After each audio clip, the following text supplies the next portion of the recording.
پر کی گئی کہ اس نے غلط کام کیا ہے. پھر یہی کام جو ہے وہ اردن کے بادشاہ نے کیا. اب یہ ہے کہ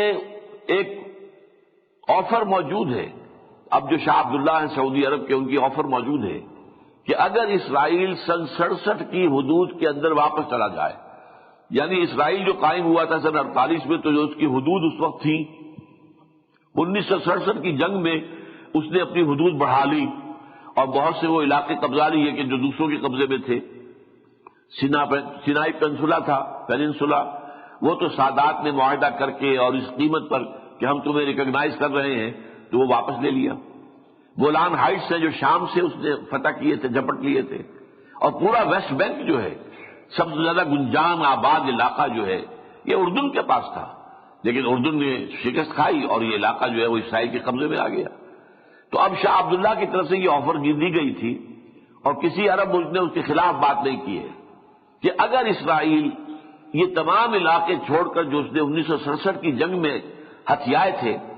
اگر وہ واپس اپنی انہی حدود کے اندر چلا جائے کہ جو حدود 1948 میں اس کی تاسیس کے وقت قائم کی گئی تھی، تو ہم سب اسے تسلیم کر لیں گے. لیکن یہ معاملہ یہ ہے کہ آج بھی آپ کو معلوم ہے کہ حماس جو ہے وہ تسلیم کرنے کو تیار نہیں ہے، اور اسرائیل کے ساتھ ان کی گفتگو شنید جب ہوتی ہے تو سب سے پہلی بات جو کہتے ہیں اسرائیلی وہ یہ کہ پہلے ہمیں تسلیم کرو، پھر تمہارے ساتھ کوئی معاملہ ہوگا. بہرحال میں نے عرض کر رہا تھا کہ یہ تسلیم کرنا بہت بڑی بات ہوتی ہے. تو در حقیقت صلح حدیبیہ میں مشرکین عرب نے، جو گویا کے بے تاج بادشاہ تھے، مشرکین مکہ جو ہیں وہ عرب کے بے تاج بادشاہ تھے، انہوں نے گویا کہ حضور صلی اللہ علیہ وسلم اور اہل ایمان کی قوت کو تسلیم کر لیا. تو اس اعتبار سے یہ نہیں ہے کہ کسی بھی حالت میں کوئی معاہدہ اہل کتاب سے یا کفار سے نہیں ہو سکتا. اہل کتاب سے حضور نے کیا، مدینے کے جو یہودی تھے ان کے ساتھ، میثاق مدینہ کے نام سے مشہور ہے، اور مشرکین مکہ کے ساتھ کیا جو صلح حدیبیہ کے نام سے مشہور ہے. لیکن یہ ہے کہ یہ کسی مسلمان طاقت کے خلاف، کسی مسلمان قوم کے خلاف، کسی مسلمان گروہ کے خلاف یا اسلام کے خلاف یہ اتحاد نہیں ہونا چاہیے. یہ جو معاملہ ہوا افغانستان میں وہ اس دوسری کیٹیگری کا تھا. وہاں ایک مسلمانوں کی حکومت تھی، مسلمان قوم آباد تھی، ان کی ایک حکومت تھی، اور حکومت بھی ایسی تھی کہ اس کا رٹ جو ہے وہ چل رہا تھا تقریباً پورے ملک میں. 80، 85، 90% علاقہ ان کے زیر نگین تھا، اور ہر پورے علاقے کے اندر امن و امان قائم تھا. حکومت پوری طریقے سے قائم تھی، ویریلی ان دی سیڈل. تو اس حالت میں اس پر حملہ کر کے اور اس کو تتر بتر کیا گیا طالبان کو. تو یہ یقیناً ایسی بات تھی کہ اس حالت میں تو کوئی صاحب ایمان تصور ہی نہیں کر سکتا کہ وہ ان کے خلاف کسی طاقت کی اور کسی قوت کی مدد کرے، خواہ وہ طاقت کتنی بھی بڑی نظر آتی ہے. اس لیے کہ سب سے بڑی طاقت تو اللہ کی ہے. بندہ مومن کا تعلق اللہ کے ساتھ ہوتا ہے، چاہے سول سپریم پاور آن ارتھ اس وقت امریکہ ہے، لیکن یہ کہ حقیقت میں جو civil supreme power of the universe ہے وہ تو اللہ تعالیٰ ہے. جیسے کہتے ہیں فوق کل ذی علم علیم، تو ہر طاقتور کے اوپر ایک طاقتور موجود ہے، اور تمام طاقتوروں کے اوپر سب سے بڑا طاقتور اللہ ہے. اس حوالے سے البتہ ایک اور تیسری شکل ہو سکتی ہے. میں نے عرض کیا کہ ایک شکل یہ ہے کہ نہ تو کوئی مسلمان کے خلاف کوئی معاملہ ہو رہا ہو اور نہ ہی اسلام کے خلاف، تو کوئی معاہدہ جو ہے کرنا، آپس کے تعلقات جو ہیں ان کو استوار کرنا، وہ کوئی غلط بات نہیں. اور ایک یہ ہے کہ کسی مسلمان قوت جو ہے اس کے خلاف معاملہ ہو رہا ہو، تب قطعاً اس کی اجازت نہیں ہے کہ کوئی معاہدہ کیا جائے اور مسلمانوں کے خلاف کسی مشرکین یا یہودیوں یا عیسائیوں کی مدد کی جائے. ایک تیسری شکل یہ ہے کہ مسلمان کہیں پر کمزور ہو اور انہیں حکومت کا یا جو بھی آس پاس کی طاقتور قوتیں ہیں ان کا اندیشہ ہو اور یہ محسوس کرتے ہوں کہ ہم ان کا مقابلہ کرنے کی پوزیشن میں نہیں ہیں، تو ان سے ظاہری طور پر ایک ظاہری دوستی کا تعلق استوار کر لیں. یہ ہے وہ جو سورہ آل عمران کی آیت میں آیا ہے، لا يتخذ المؤمنون الكافرین لا يتخذ المؤمنون الكافرین اولیاء من دون المؤمنین. اہل ایمان کافروں میں سے کسی کو اپنا ولی نہ بنائیں، اپنے پشت پناہ، ساتھی، مددگار، محبت کرنے والا نہ بنائیں اہل ایمان کو چھوڑ کر یا اہل ایمان کے خلاف. وَمَن يَفْعَلْ ذَلِكَ فَلَيْسَ مِنَ اللَّهِ فِي شَيْءٍ. اور جو کوئی یہ حرکت کرے گا تو پھر اس کا اللہ کے ساتھ کوئی تعلق نہیں. آج جو ہم نے آیت پڑھی اس میں یہ ہے کہ وَمَن يَتَوَلَّهُم مِّنكُمْ فَإِنَّهُ مِنْهُمْ. جو کوئی بھی تم میں سے ان کے ساتھ دوستی اور دلی محبت کا تعلق استوار کرے گا پھر اللہ کی نگاہوں میں وہ انہی میں شمار ہوگا. وہ بھی یہودیوں میں اور عیسائیوں میں شمار ہوگا۔ وَمَن يَفْعَلْ ذَلِكَ فَلَيْسَ مِنَ اللَّهِ فِي شَيْءٍ إِلَّا أَن تَتَّقُوا مِنْهُمْ تُقَاةً، ہاں اگر تم ان سے بچنے کے لیے، کسی کے شر سے بچنے کے لیے بھی بسا اوقات جو ہے وہ انسان اس کی کوئی تھوڑی سی ظاہری طور پر کوئی اس کا کوئی عزت کر دیتا ہے، کوئی مدارات جس کو کہتے ہیں اردو زبان میں مدارات، تو بعض وقت کو ظاہری مدارات کی حد تک، لیکن یہ کہ اس کو بھی پھر جب آگے کھینچ لیا جائے ربڑ کی طرح تو پھر یہ اہل تشیع کا تقیہ بن جاتا ہے کہ دل میں تو آپ سمجھتے ہیں ان کے خیال کے مطابق، نعوذ باللہ من ذالک، قطعاً یہ بات صحیح نہیں ہے کہ حضرت علی یہ سمجھتے ہو کہ حضرت ابو بکر صدیق کی خلافت جو ہے وہ غاصبانہ ہے اور غلط ہے اور باطل ہے اور ظالم ہے، اور پھر بھی تعاون کر رہے ہو، اور حضرت عمر کی خلافت جو ہے غلط ہے اور باطل ہے اور پھر بھی تعاون کر رہے ہو، اور تعاون بھی اس درجے کا کہ حضرت عمر فرماتے لولا علی لہلک عمر، اگر علی نہ ہوتے تو عمر تو ہلاک ہو جاتا رضی اللہ تعالی عنہما۔ اس کی وجہ کیا تھی؟ آپ کو معلوم ہے حضرت عمر کے زمانے میں اس تیزی کے ساتھ جو ہے دارالاسلام کی حدود بڑھی ہے،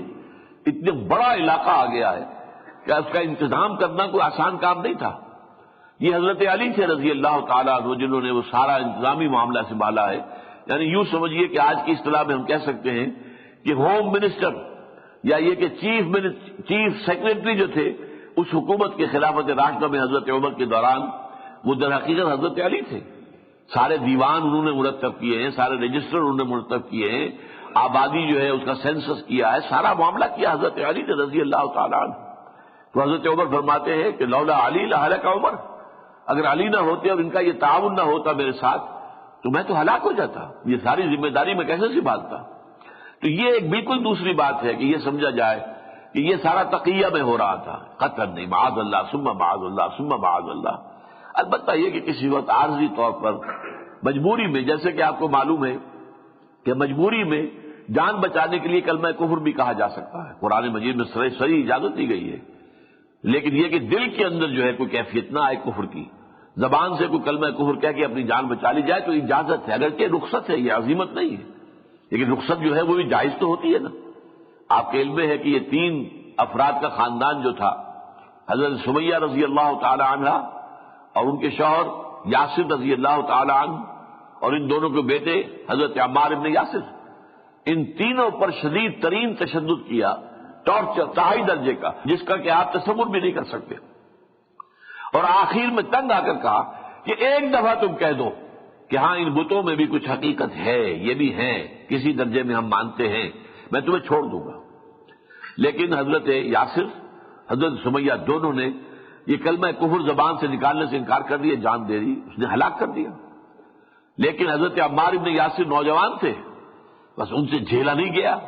انہوں نے کلمہ کفر کہہ کر جان بچا لی۔ پھر اس کے اوپر اتنی پشیمانی طاری ہوئی کہ انہوں نے اپنے آپ کو ایک ستون سے باندھ لیا اور کہا کہ اب یہاں سے تو حضور خود آ کر اگر مجھے کھولیں گے تو میں کھلوں گا، ورنہ میں یہیں پر جان دے دوں گا۔ اتنا صدمہ ہوا انہیں کہ میں نے یہ کیا کیا، کیا کر بیٹھا میں، ایسی شدید پشیمانی۔ حضور تشریف لائے، آپ نے اپنے ہاتھ سے کھولا کہ ٹھیک ہے عمار، یہ بھی اس کی بھی اجازت ہے، جو کچھ تمہارے والدین نے کیا ہے وہ تو بہت اونچا مقام حاصل کر لیا انہوں نے، بہت بلند عظیمت کا مقام، لیکن یہ کہ رخصت یہ موجود ہے کہ دل میں کوئی بات نہ ہو، لیکن یہ کہ زبان سے صرف کلمہ کفر کہہ کے جان بچا لی جائے تو اس کی اجازت ہے۔ تو اس معنی میں الا ان تتقوا منهم تقاه ويحذركم الله نفسه، اب اس میں پتہ کی بات کیا کہی، اللہ تمہیں اپنے آپ سے ڈراتا ہے، اللہ سے ڈرو، کسی اور سے نہ ڈرو۔ یہ کتنی ہی طاقتور نظر آ رہے ہوں، ظاہر بات ہے کہ اللہ تعالیٰ ان سے زیادہ طاقتور ہے، اس کے ساتھ جڑے رہو، اس کے ساتھ اپنے تعلق کو قائم رکھو۔ وَإِلَى اللَّهِ الْمَصِيرُ، بالآخر تو اللہ ہی کی طرف تمہیں لوٹ کر جانا ہے۔ اب پھر آ جائیے انہی 3 آیات کی طرف جو آج ہمارے اگلے درس ہیں۔ یا ایھا الذین آمنوا لا تتخذوا اليہود والنصارى اولیاء بعضهم اولیاء بعض، اے ایمان کے دعوے دارو، یہودیوں اور عیسائیوں کو اپنے دوست مت بناؤ، وہ خود ایک دوسرے کے دوست ہیں، اور جو کوئی بھی دوستی کرے گا ان سے، تعلقات استوار کرے گا ان سے، فَإِنَّهُ مِنْهُمْ، وہ انہی میں شمار ہوگا۔ إِنَّ اللَّهَ لَا يَهْدِي الْقَوْمَ الظَّالِمِينَ، اللہ تعالیٰ ظالموں کو زبردستی ہدایت نہیں دیتا۔ فَتَرَى الَّذِينَ فِي قُلُوبِهِم مَّرَضٌ يُسَارِعُونَ فِيهِمْ يَقُولُونَ نَخْشَىٰ أَن تُصِيبَنَا دَائِرَةٌ، تو تم دیکھتے ہو کہ جن لوگوں کے دلوں میں مرض ہے، روگ ہے، یا تو نفاق ہے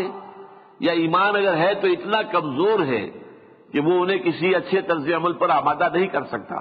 صبر اور مصابرت کی تلقین نہیں کرتا، تو وہ انہی کے اندر گھسے جا رہے ہیں اور گھسے جا رہے ہیں، وہ ٹھوکریں مار رہے ہیں۔ آپ نے دیکھا کتنی مرتبہ کتنا کچھ کیا ہے ہماری حکومت نے طالبان کے خلاف، خاص طور پر القاعدہ کے۔ وہ بیچارے مسلمان جو اس زمانے میں جبکہ روسیوں کے خلاف جنگ جاری تھی اور پوری دنیا میں غلغلہ بلند ہو گیا تھا کہ جہاد فی سبیل اللہ ہو رہا ہے، جہاد فی سبیل اللہ ہو رہا ہے، جہاد فی سبیل اللہ ہو رہا ہے،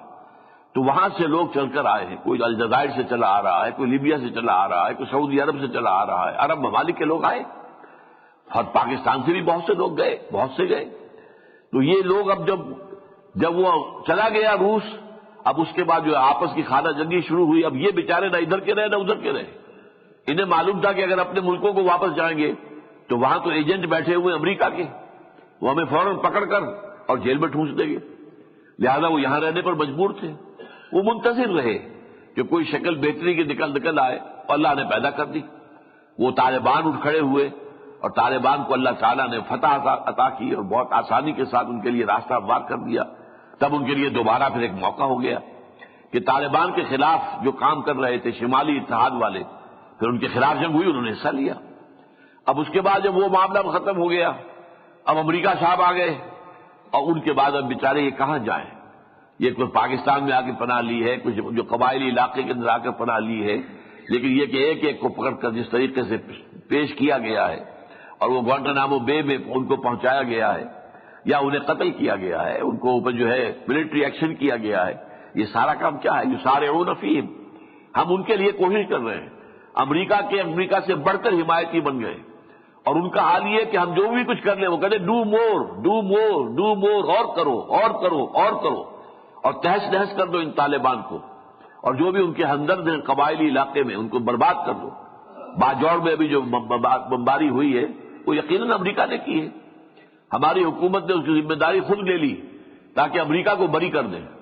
لیکن یہ کہ اصل میں تو صاف ظاہر ہے اگر پاکستان کو کارروائی کرنی ہوتی تو وہ لینڈ فورسز بھیجتا، وہ علاقے میں جاتا، وہ اس کا اپنا ملک تھا، اس کی فورسز کو روکنے والا وہاں کوئی نہیں تھا، جو علاقہ تھا اس کا محاصرہ کر لیتے، وہاں پر پوری طرح چھان بین کرتے، ایک ایک گھر کی تلاشی لے لیتے، سارا کام کر سکتے تھے۔ پھر اگر کہیں وہاں پکڑے جاتے کچھ لوگ تو انہیں چاہے برطانیہ امریکہ کے حوالے کرتے یا خود ان پر مقدمہ چلاتے، لیکن یہ جو ہوا ہے وہ تو یقیناً کیا امریکہ نے، لیکن اس کا الزام خود ہم نے لے لیا تاکہ امریکہ پر بات نہ آئے، حرف نہ آئے۔ تو یہ حال ہے ہمارا، اور جیسا کہ میں نے عرض کیا کہ معلوم ہوتا ہے کہ یہ دو آیات جو ہیں یہ تو خالص آج کے اس دور کے اوپر منطبق ہونے کے لیے نازل کی گئی ہیں۔ فَتَرَى الَّذِينَ فِي قُلُوبِهِم مَّرَضٌ يُسَارِعُونَ فِيهِمْ يَقُولُونَ نَخْشَىٰ أَن تُصِيبَنَا دَائِرَةٌ فَعَسَى اللَّهُ أَن يَأْتِيَ بِالْفَتْحِ أَوْ أَمْرٍ مِّنْ عِندِهِ، تو ہو سکتا ہے، بلکہ عسا یہاں معنی دے رہا ہے یقیناً ایسا ہوگا کہ اللہ تعالیٰ اہل ایمان کو آخر میں فتح عطا کر دے گا، یا اور کوئی ایسی نشانی ظاہر کر دے گا اپنی طرف سے کہ پھر انہیں ندامت کا سامنا رہے گا، علی ما اصروا فی انفسہم نادمین، جو کچھ انہوں نے اپنے دلوں میں چھپایا ہوا تھا، نفاق اور خوف جو تھا کفار کا، وہ اس کو اللہ تعالیٰ ظاہر کر دے گا، اس پر پھر یہ نادم ہو جائیں گے۔ حقیقت جب کھل جائے گی تو معلوم ہوا کہ اب ہم تو نہ ادھر کے رہے نہ ادھر کے رہے، ندامت کے سوا کوئی چارہ کار نہیں رہے گا۔ وَيَقُولُ الَّذِينَ آمَنُوا أَهَٰؤُلَاءِ الَّذِينَ أَقْسَمُوا بِاللَّهِ جَهْدَ أَيْمَانِهِمْ إِنَّهُمْ لَمَعَكُمْ، اور اس اہل ایمان کہیں گے اچھا یہ ہیں وہ لوگ، یہ تو بڑے دیندار بھی بنے پھرتے تھے، یہ نماز بھی مسجد میں پڑھتے تھے، بڑے خشوع و خضوع کے ساتھ پڑھتے تھے دکھاوے کے لیے، یہ ہیں وہ لوگ جو اپنے امکان بھر قسمیں کھا کھا کر کہا کرتے تھے کہ ہم تمہارے ہی میں سے ہیں، ہم تم ہی میں سے ہیں، جَهْدَ أَيْمَانِهِمْ إِنَّهُمْ لَمَعَكُمْ حَبِطَتْ أَعْمَالُهُمْ فَأَصْبَحُوا خَاسِرِينَ، ان کے سارے اعمال، وہ جو نمازیں پڑھتے تھے مسجد نبوی میں آ کر حضور کی امامت میں، اور بھی جو کچھ کام وہ کرتے ہوں گے،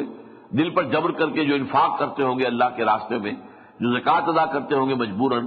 ان سب کے عمل جو ہیں وہ سارے کے سارے عمل حبط ہو جائیں گے، ضائع ہو جائیں گے، ان کا کوئی اجر و ثواب انہیں نہیں ملے گا،